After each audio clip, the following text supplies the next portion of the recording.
आप देख रहे हैं सियासत। एक, गणित की गिनती में सबसे छोटा अंक होता है, लेकिन एक की वैल्यू कितनी होती है? फर्श से अर्श तक और हार से जीत का फासला तय कर दे इतनी। सन था 1999 का और तारीख थी 16 अप्रैल, जब भारत के सबसे जनप्रिय प्रधानमंत्रियों में से एक अटल बिहारी वाजपेयी की सरकार केवल एक वोट से गिर गई थी। कहते हैं कि 15 अप्रैल की रात राजनीति के सारे दिग्गजों की नींद उड़ी हुई थी। अलग अलग मीटिंग्स में अलग अलग तरह से भारत का भविष्य लिखा जा रहा था। आइए बात करते हैं उन चंद घंटों के बारे में जिसे भारतीय राजनीति में सबसे ज्यादा थ्रिलिंग कहा जाता है।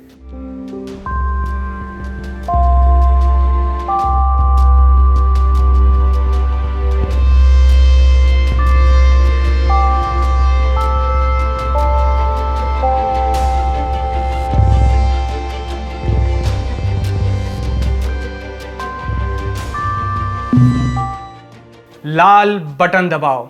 मायावती के जबान से निकले तीन शब्द दिल्ली से निकले और पूरे भारत में गूंज उठे। दरअसल राष्ट्रपति के आदेश के बाद वाजपेयी सरकार बहुमत सिद्ध करने की होड़ में लगी हुई थी।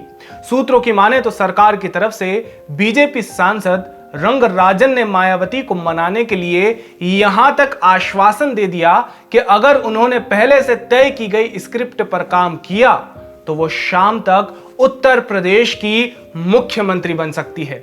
जिसके बाद हुई शरद पवार और मायावती की मुलाकात और मायावती ने पूछा कि अगर उन्होंने सरकार के खिलाफ वोट दिया तो क्या सरकार गिर जाएगी, और पवार ने जवाब दिया हां। इसी के बाद जब वोट देने का समय आया तो मायावती ने अपने सांसदों की तरफ देखा और जोर से चिल्लाई कि लाल बटन दबाओ।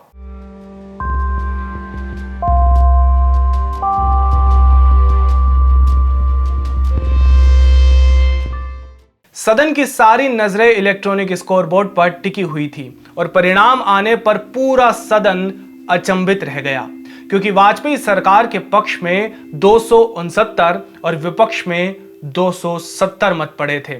अटल सरकार के बहुमत के रास्ते में कई सारे बैरिकेड्स थे, जिनमें से एक बैरिकेड जयललिता के नाम से भी जुड़ा हुआ है।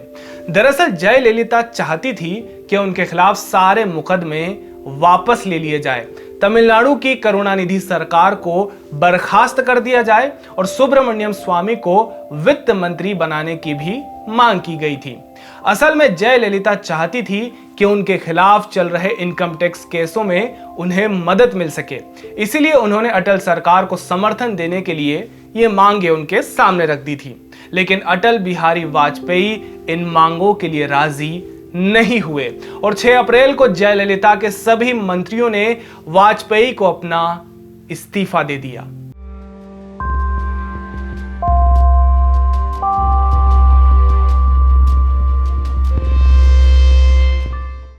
इस सियासी अखाड़े में बहुजन समाज पार्टी के संस्थापक काशीराम का भी नाम सामने आता है। काशीराम ने अटल बिहारी वाजपेयी से फोन पर कहा था कि वे दिल्ली से बाहर जा रहे हैं। उनकी पार्टी उनका समर्थन तो नहीं कर सकती, लेकिन उनके खिलाफ वोट भी नहीं करेगी।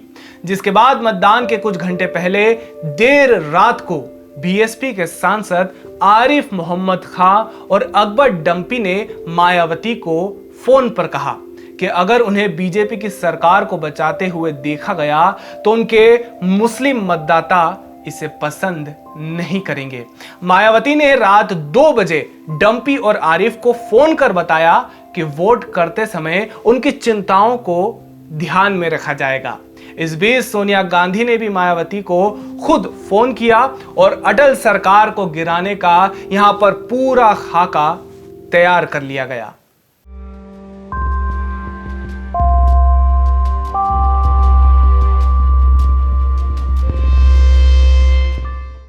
अभी इस सियासी घटनाक्रम में कई घटनाएं और कई नाम बचे हुए हैं। ओम प्रकाश चौटाला से लेकर जॉर्ज फर्नांडिस जैसे कई नेताओं के किस्से इसमें आने अभी बाकी है, लेकिन बात निकली तो दूर तलक जाएगी। बहुमत न सिद्ध करने के बाद अटल बिहारी वाजपेयी ने कहा था, आज हमारे पास बहुमत नहीं है, लेकिन एक दिन आएगा जिस दिन भारतीय जनता पार्टी के पास पूर्ण बहुमत होगा। और यह बात 2014 और 2019 के लोकसभा चुनाव में सही सिद्ध हुई, जब भारतीय जनता पार्टी ने पहले 282 और फिर 303 सीट के साथ पूर्ण बहुमत प्राप्त किया।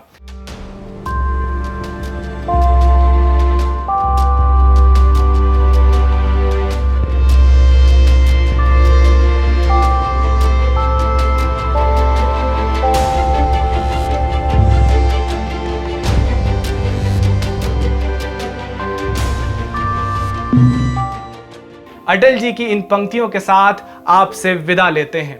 टूटे हुए सपनों की सुने कौन सिसकी, अंतर की चीर व्यथा पलकों पर ठिठकी। हार नहीं मानूंगा, रार नहीं ठानूंगा, काल के कपाल पर लिखता मिटाता हूं, गीत नया गाता हूं, गीत नया गाता हूं।